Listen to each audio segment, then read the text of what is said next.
Okay, another thing to remember when you're doing any exercises, especially core work, is that you're breathing. Standard rule is to make sure that you exhale on the exertion. So you exhale as you're coming up, and you inhale as you're lowering down, okay?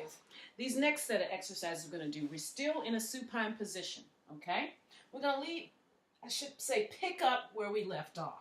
So the last one we did was a crunch with a torso twist.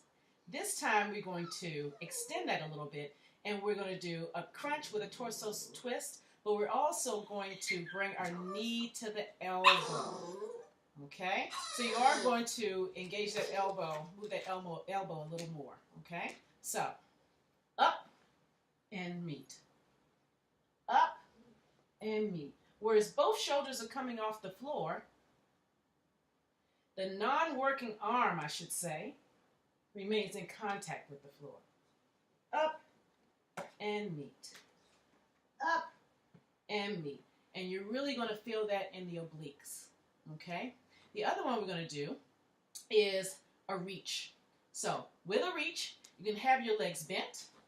Okay? Arms out to the side. Again, check to make sure that that tailbone, tuck that tailbone in so that your lower back stays in contact with the floor.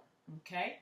Arms are out straight to the side, and you're just reaching, reaching, reaching, reaching. If you don't make that back stay in contact with the floor, you run the risk of injuring your lower back, or at least straining it, and that we don't want to have happen. Okay? You also can do something called a Russian twist. Okay? So, with a Russian twist, basically, you're going to come up on your bottom. So I'm going to scoot back so my tailbone is in contact with the floor. My legs are still bent. Okay. This time, instead of raising up, I'm going to lower down. Okay. So you can do this several ways. Some people will just cross their hands across their torso. Some people will lace their hands together. Other people will use, say, a weight, which I have one here, and hold that. Also, very conducive for this is to use a plate. You know the round plates that you stack on the bars? You can use a plate, okay?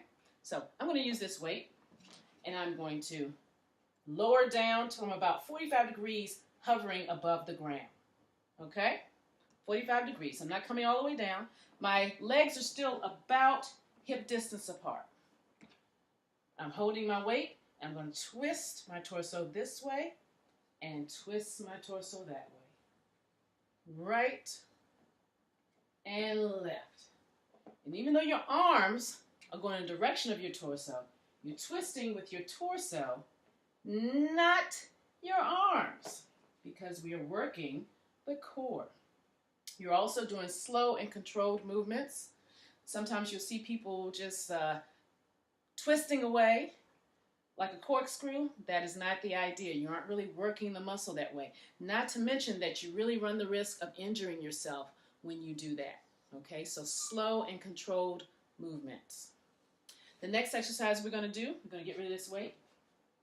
We can leave our legs bent. Okay, whenever you're lowering or raising yourself to the mat or the floor, you want to make sure that you have those legs bent. That also protects your back. And you can also assist yourself by grabbing onto your legs or your thighs as you come down.